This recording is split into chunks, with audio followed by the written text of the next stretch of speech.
우리 말씀 보시겠습니다. 마태복음 8장 말씀, 마태복음 8장 28절에서 34절까지 말씀 보도록 하겠습니다. 마태복음 8장 28절에서 34절까지의 말씀입니다. 한 절씩 나눠서 읽겠습니다. 또 예수께서 건너편 가다라 지방에 가시매 귀신 들린 자 둘이 무덤 사이에서 나와 예수를 만나니 그들은 몹시 사나워 아무도 그 길로 지나갈 수 없을 지경이더라.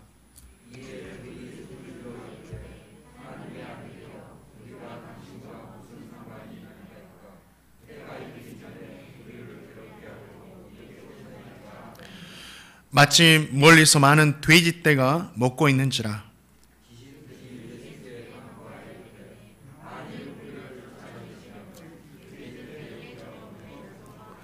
그들에게 가라 하시니 귀신들이 나와서 돼지에게로 들어가는지라. 온 떼가 비탈로 내디하라. 바다에 들어가서 물에서 몰사하거늘.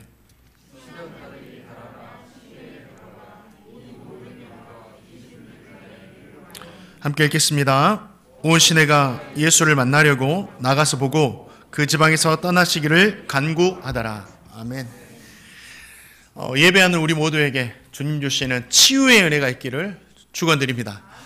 오늘 말씀은 가다라 지방으로 가신 예수님께서 귀신 들려 고통하는 두 사람에게서 귀신을 쫓아내 주신 이야기와 그 사건에 반응하는 가다라 지방 사람들의 모습이 기록되어 있습니다.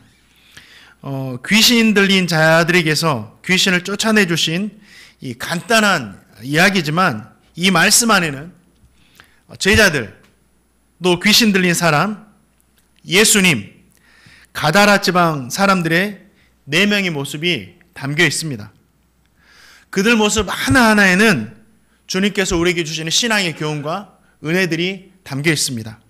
오늘 말씀을 한 사람 한 사람 살펴보면서 주님 주시는 은혜를 함께 나누고자 합니다. 먼저 제자들입니다.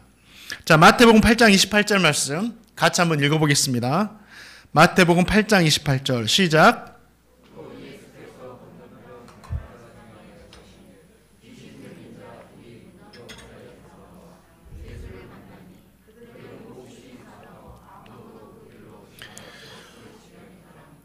네, 제자들이 예수님 같이 동행하고 있습니다. 제자들은 예수님 말씀에 순종해서 많은 무리들이 예수님께 열광하면서 찾아오는 그 멋지고 흥분된 장소를 떠나서 이제 가다라 지방으로 가게 되었습니다. 이 가다라 지방에 오는 것도 쉽지가 않았어요. 바다와 바람을 잠잠케 하시는 그 예수님의 이적을 통해서 무사히 건너기는 했지만 배를 타고 오다가 정말 죽을 고생을 경험을 했었습니다. 우여곡절 끝에 예수님께서 말씀하신 가다라 지방에 이제 이르렀습니다. 제자들은 건너오면서 무슨 생각을 했을까요? 너무 피곤해서 그냥 무념무상으로 그냥 온 제자들도 있었을 겁니다. 폭풍을 잠잠케 하신 주님의 능력에 놀라워서 연신 주님을 쳐다보면서 이분이 대체 누구신가? 감탄하면서 계속 온 제자들도 있었을 것이고, 이번에는 예수님의 말씀에 순종해서 건너편으로 가면 무슨 일이 생길 것인가? 어떤 사람을 만나게 될 것인가? 어떤 이적을 보게 될 것인가? 또 수없이 많은 사람들이 주님을 열광하면서 찾아오진 않을 것인가? 이런 생각도 했을 것입니다. 어떤 제자는 이제 우리가 순종함으로 이 고생을 하면서 주님을 따라갔으니 이제 다른 사람이 아니라 우리에게 은혜 베풀어 주시지는 않을까? 그런 생각도 했을 수 있습니다. 말씀에 기록되어 있지 않지만 모두가 가능한 생각이고 일들입니다. 그런데 28절 말씀 보니까 주님을 맞이한 사람은 그 누구도 아닌 귀신 들려 무덤에 서 있던 2명의 사람이었습니다. 전혀 제자들의 예상과는 틀린 거죠. 아마 제자들은 큰 실망감을 가졌을 거예요. 이렇게 우리가 고생하고 이 좋은 장소를 버리고 순종하면서 건너왔는데 처음 만난 사람이 귀신 들려 고통하는 사람을 만났으니 얼마나 마음에 상심이 컸겠습니까? 그러나 주님은 제자들과 달리 상심하지 않으셨어요. 귀신 들린 자를 외면하지 않으시고 그들에게서 귀신을 내쫓아 주셨습니다. 이 놀라운 이야기가 곧바로 시내에 퍼지게 되었고 많은 사람들이 이야기를 듣고 예수님께 찾아 나온 거예요. 시내에 있던 많은 사람들이 예수님께 찾아 나오자 그 모습을 본 제자들이 어떤 마음을 가졌겠습니까? 또 기대했겠죠. 야, 이들이 또 예수님께 열광하겠구나. 그런데 가다라 지방에 있던 많은 사람들은 예수님께 열광하는 것이 아니라 뭐라고 말해요? 예수님, 여기를 떠나십시오. 예수님, 빨리 사라져 주세요. 이렇게 이야기하는 거예요. 가다라 지방의 사람들의 소리를 듣는 제자들은 충격에 빠졌을 거예요. 자신들이 기대했던 것, 상상했던 것, 예상했던 상황과 전혀 다르게 흘러가고 있어요. 제자들은 이 광경을 보면서 무엇을 느꼈을까요? 가다라 지방에 오기 전에 서기관이 주님을 따른다고 했죠. 그런데 서기관에게 예수님께서 뭐라고 말씀하셨습니까? 여우도 굴이 있고 새도 거처가 있지만 인자는 머리 둘 곳이 없다. 인자는 정말 편하게 쉴 방 한 칸이 없다. 이렇게 말씀하시잖아요. 그 말씀대로 이 가다라 지방에서도 주님은 머리 둘 곳이 없으신 거예요. 정말 선을 행하시고 귀신 들린 자를 살려주셨음에도 불구하고 환영은커녕 머리 둘 곳조차 없으신 거예요. 정말이구나.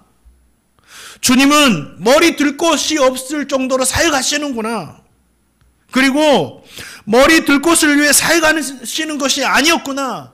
이것을 깨달았다라는 거죠. 아버지의 장례를 치른 후에 예수님을 따르게 해달라는 제자들의 요청이 뭐라고 하셨습니까? 다른 사람이 아버지를 장사하게 하고 너는 나를 따르라. 하나님을 우선순위에 둬야 된다는 거죠. 주님은 그 말씀대로 정말 우선순위를 두면서 하나님께 우선순위를 두면서 사역을 하셨다라는 거예요. 예수님은 말씀으로만 하지 않으셨어요. 말씀하시면 분명히 행하셨습니다. 주님은 좋은 곳, 섬김 받을 수 있는 곳, 자신에게 도움이 줄 사람이 있는 많은 곳으로, 그런 좋은 곳으로 가지 않으셨어요. 섬김이 필요한 곳, 내가 필요한 곳, 섬길 수 있는 사람이 있는 곳, 하나님께서 원하시는 곳, 그곳이 어디든지 가셨다라는 거예요. 그것을 우선순위에 두고 움직이셨어요. 그래서 가다라 지방으로 가셨고 그곳에서 귀신 들려 고통하는 두 사람을 고쳐주신 거예요.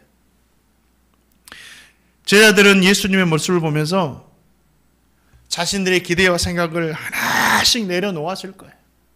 아, 주님을 따른다라는 것은 이런 거구나. 그리고 주님께 배우고 있는 겁니다.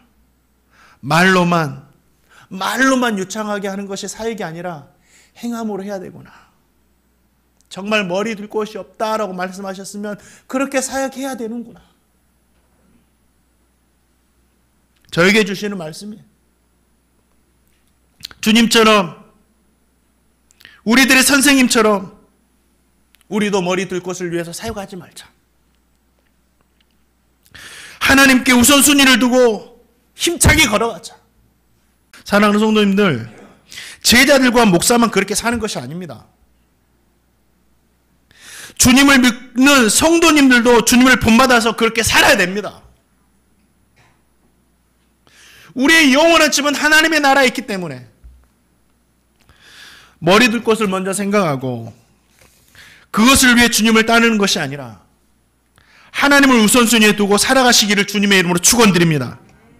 그렇게 주님 따라가는 성도님에게 하나님께서 머리 둘 곳을 주세요.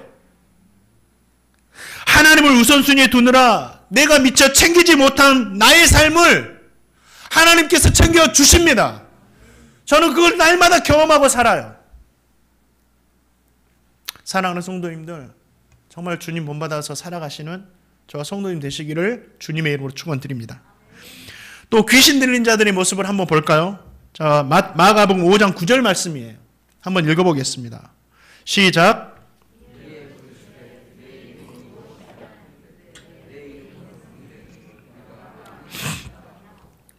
귀신 들린 두 사람이 예수님을 만났습니다. 그런데 그들에게 들어가 있는 귀신은 평범한 귀신이 아니에요. 같은 사건을 기록한 마가복음 5장에 보면 그 귀신은 군대 귀신이에요. 군대 귀신. 귀신 들린 자에게서 나온 귀신들이 돼지떼로 들어가서 2,000마리가 물에 빠져 죽습니다. 그걸 보면 이 군대 귀신의 수가 적어도 2,000명은 넘었다라는 거예요. 엄청난 겁니다. 적어도 2,000마리 정도가 이 두 사람에게 들어갔으니 얼마나 고통스러웠겠습니까? 얼마나 힘이 센지 묶은 쇠사슬과 고랑을 다 깨뜨려 버렸어요. 너무 고통스러우니까 밤낮 무덤사에서 막 소리를 지르면서 돌을 이용해서 막 그냥 죽어야 되겠다고 자결을 하려고 해도 그렇게 할 수가 없는 거예요. 주님은 그들에게서 귀신을 쫓아내주고 온전케 하셨습니다. 이건 그냥 허황된 이야기가 아니라 기록된 말씀이고 사실입니다. 우리는 여기에서 무엇을 할 수 있습니까? 주님은 죽음에서도 살려주시는 은혜를 베풀어 주신다라는 거예요. 죽음과 같은 상황에서도 살려주시는 분이 우리 예수님이세요. 그래서 그렇기 때문에 우리 주님께 소망이 있는 겁니다. 귀신 들린 두 사람은 살아있다고 하지만 죽은 것이나 마찬가지인 사람들이었어요. 날마다 죽음을 경험하고 삽니다. 자기 뜻대로 안 돼요. 날마다 소리 지르면서 너무 고통스러우니까 죽기를 원했던 그 삶이 그들의 삶이었어요. 죽음보다 못한 삶, 차라리 죽어버렸으면 하는 삶이 그들의 삶이었어요. 살아있을지라도 살아있는 삶이 아니었다라는 거예요. 그런데 주님은 그 죽음과 같은 삶을 살고 있을지라도 오늘 어떻게 해요? 살려주시는 거예요. 주님 만나니까 그냥 살아난 겁니다. 우리 주님은 그런 분이세요. 요셉이 애굽에서 했던 종살이를 저와 성도님은 성경을 통해서 읽어보니까 은혜가 돼요. 이 요셉이 이렇게 은혜롭게 살았구나. 그런데 요셉은 하나님과 동행해 주시기는 하셨지만 그는 노예로 살았어요. 자아가 없는 삶을 살았다라는 거예요. 주인이 가람 가고 오람 오고 매를 때리면 맞고 옷 벗기면 춥고 그냥 이렇게 자아가 없는 그런 삶을 살았다라는 거예요. 그런 종살이를 한 겁니다. 종살이만 했습니까? 종보다 못한 옥살이도 합니다. 누명을 쓰고. 죽은 것이나 마찬가지의 삶이 요셉의 삶이었어요. 그런 삶에도 우리 하나님께서 요셉과 동행해 주십니다. 그게 은혜죠. 죽은 것 같은 삶에서 하나님이 동행해 주셔서 요셉이 살 수 있었어요. 그리고 어떻게 하셨습니까? 동행하시는 하나님께서 요셉을 애굽의 총리 자리까지 높여주시고 그를 살려주셨다라는 거예요. 이뿐 아니에요. 하나님을 떠난 삶 자체가 죽은 삶이에요. 살아 호흡하고 있지만 하나님을 떠난 자체가 죽은 삶입니다. 성도들 중에도 살아있다 하지만 죽은 성도들이 얼마나 많은지 몰라요. 그래서 전도는 밖에서도 필요하지만 교회 안에서도 필요합니다. 이재철 목사님 아시죠? 얼마 전에 은퇴하셨습니다. 건강하게 목회하시다가. 그분의 간증집을 보면 그분이 쓴 책을 보면 이런 내용이었어요. 목사님이 되기 전에 출판사의 사장님이셨어요. 유명한 출판사입니다. 교회 장로님이셨어요. 어렴풋 기억나는 게 자산이 자기 개인 자산이 100억 정도 됐다고 하니까 엄청난 부를 가지고 사셨죠. 그런데 그때의 삶을 당신이 고백하기를 창녀와 같이 살았다고 해요. 창녀와 같이. 돈도 많고 회사의 대표고 교회에서는 믿음 좋은 장로였지만 자신이 고백하기를 창녀와 같이 살았었다라고 고백합니다. 어느 날 술에 잔뜩 취해가지고 집에 들어갔어요. 아내분이 이런 쪽지를 적어놨습니다. 뛰어내려서 죽을까? 손목을 그어서 죽을까? 죽고 싶어도 나에게는 용기가 없다. 그리고 울다 잠들었어요. 아내가 자기 때문에 그렇게 고통하고 있었구나. 그것을 그때 깨달은 거예요. 지금까지 살아왔지만 완전히 죽어있는 삶을 산 거죠. 그 쪽지를 보고 세상이 무너지는 것을 느꼈대요. 그러면서 회심을 합니다, 이분이. 그리고 나서 그 일로 인해서 회심을 하고 목회자가 되셨어요. 죽음 같은 삶에서 누가 살려주셨어요? 우리 주님이. 우리는 기록된 성경을 보고 결과를 알아서 그렇지만 결과를 모르는 순간에는 다 죽은 것이나 마찬가지예요. 소망도 없고 희망도 없고 죽음 같은 삶에서 도와줄 사람이 그 누구도 보이진 않아요. 그러나 그 죽음과 같은 삶에서도 하나님은 살려주신다라는 거예요. 하나님은 죽음과 같은 삶에서도 우리를 일으켜 주시는 분인 줄 믿습니다. 그래서 우리의 눈으로 볼 때 자기 자신이 스스로 생각할 때 죽은 것처럼 살아가는 사람들에게도 하나님이 계시기 때문에 소망이 있는 겁니다. 왜입니까? 하나님께서 살려주시기 때문에. 어떤 사람이라 할지라도 이 사실을 믿으시기 바랍니다. 포기하지 마세요.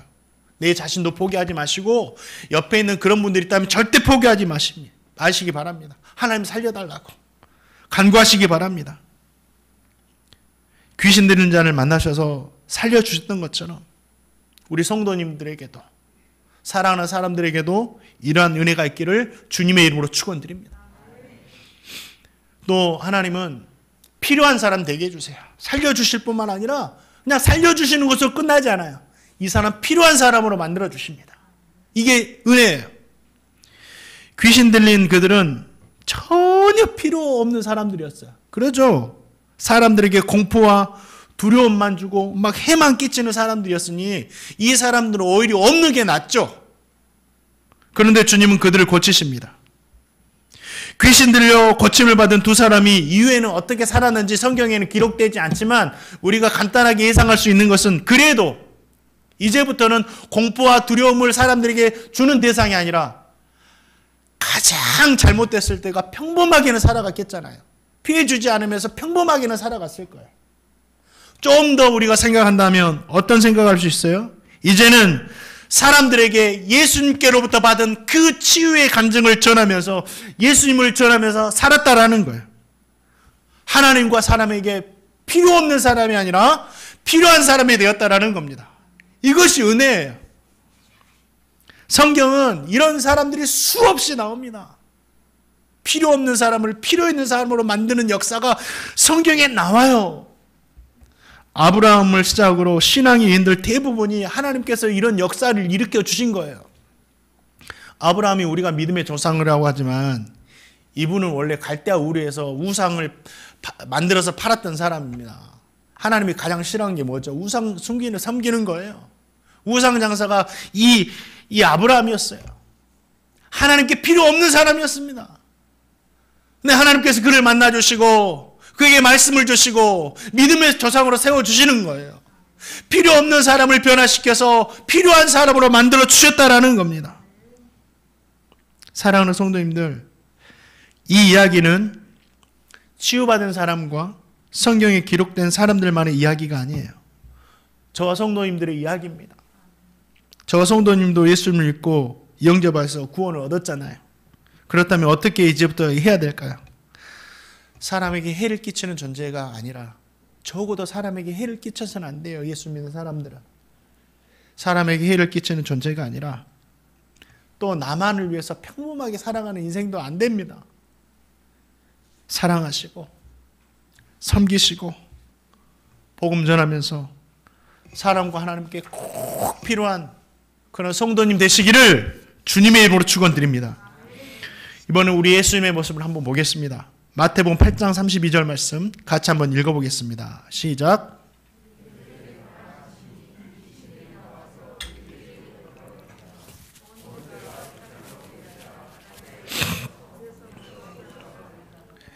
예수님께서 오시자 귀신 들린 사람들이 무덤에서 나와서 이렇게 말합니다. 하나님의 아들이여, 우리와 당신과 무슨 상관이 있습니까?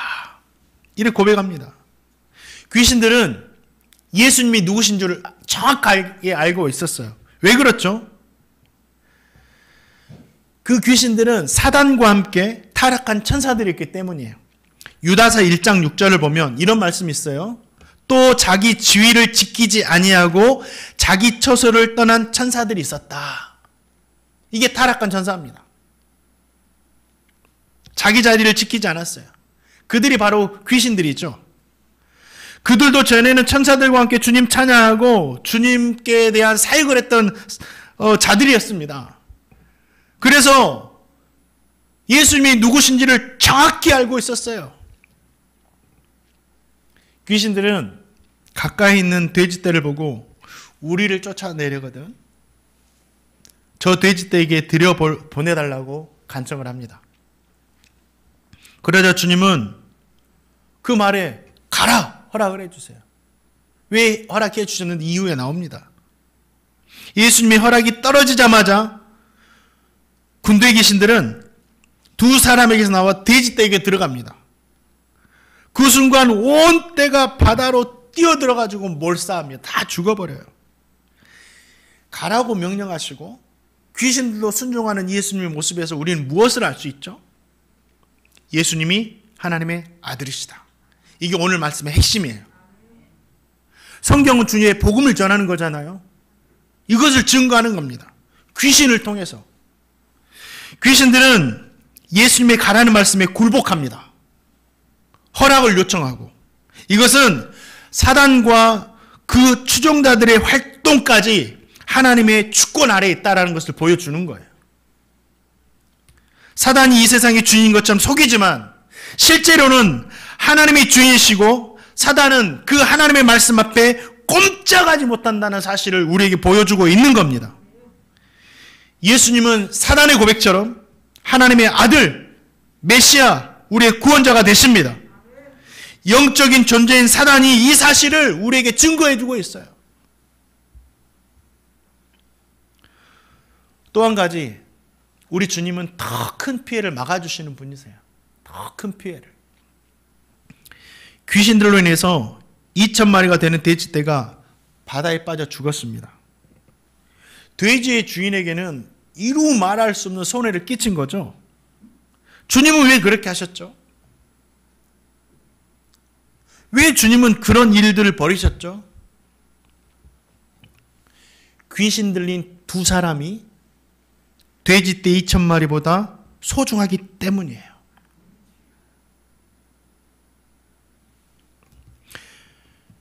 영혼을 살리는 일에는 허비라는 단어가 있을 수 없습니다. 무엇도 아깝지가 아니에요. 않습니다. 그뿐 아닙니다. 주님은 이 돼지떼를 희생시킴으로 말미암아 두 사람만 살리신 것이 아니라 수없이 많은 가다라 지방에 있는 사람들을 살려주신 거예요. 그들에게 피해를 당할 것을 미연에 방지해 주신 것입니다. 그래서 돼지떼를 희생시킨 겁니다. 그 귀신들이 돼지떼에 들어가지 않고 사람들에게 들어갔다면 어떻게 됐을까요? 두 사람만이 아니라 수없이 많은 사람들이 귀신들로 인해서 고통을 겪었을 거라는 거죠. 사랑하는 성도님들, 귀신들도 주님께 굴복합니다. 왜입니까? 예수님이 하나님의 아들이시기 때문이에요. 오늘 말씀의 핵심이기도 합니다. 귀신의 역사 가운데 하나는 정말 사람에게 들어가서 그를 장악하는 거예요. 근데 이건 눈으로 보는 것은 어렵다고 생각하지만 전혀 어렵지 않아요. 성령께서 예수님의 영이 그에게 들어가면 그건 해결됩니다.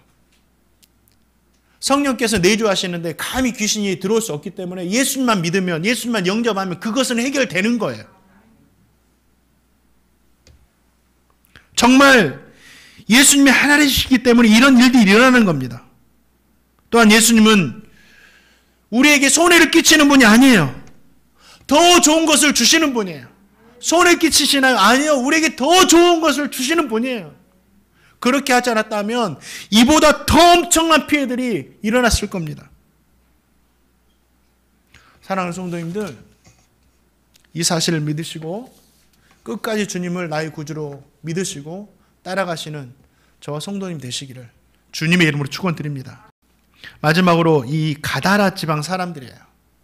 자, 8장 34절 말씀 한번 같이 읽어보겠습니다. 시작.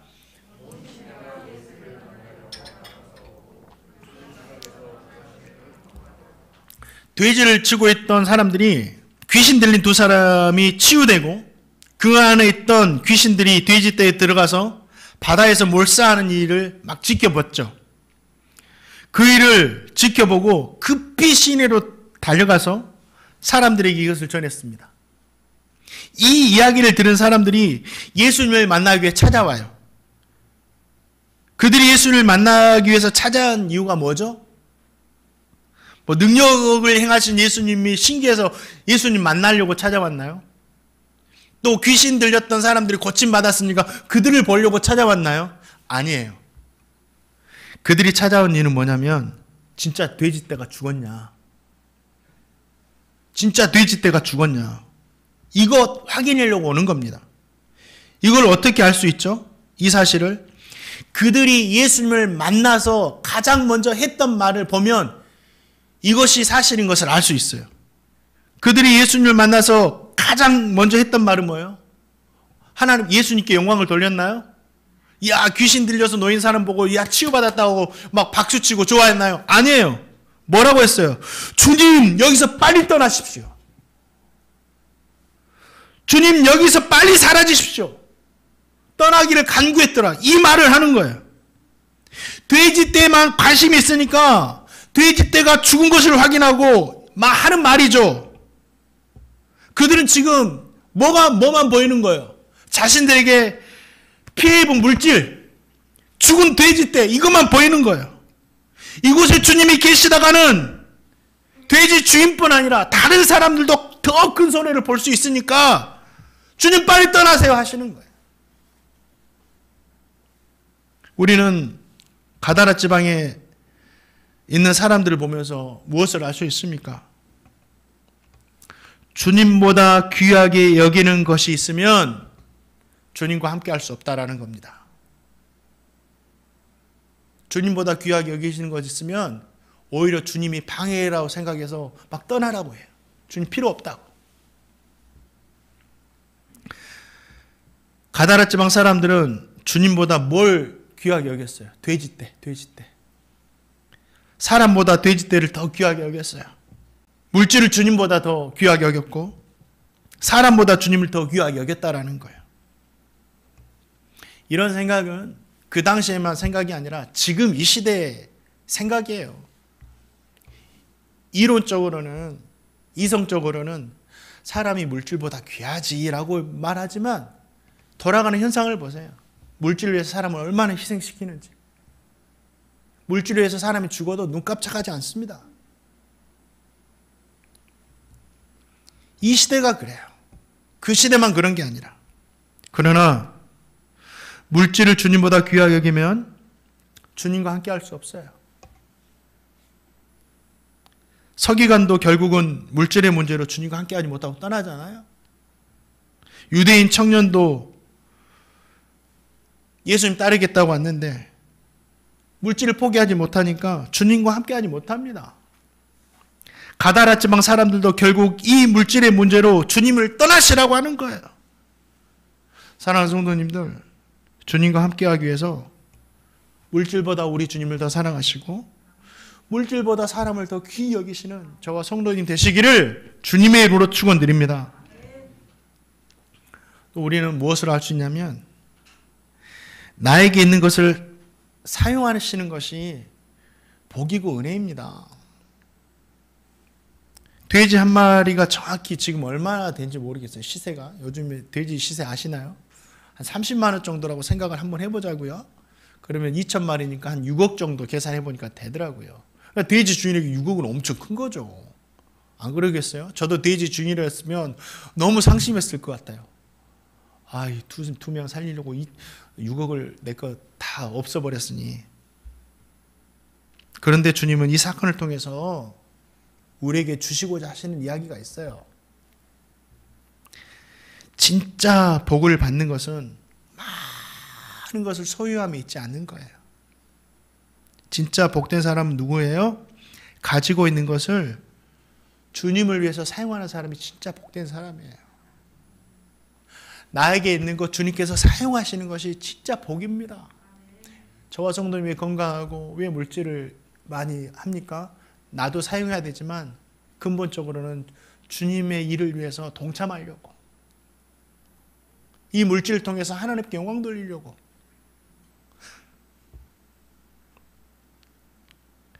(6억이라는) 돈이 정말 크지만 그 돈으로 천하보다 귀하다고 하는 두 영혼을 살렸으니 복된 것이고, 그 돈으로 수없이 많은 가다라 지방 사람들이 당할 수 있는 피해를 막았으니 복된 거예요.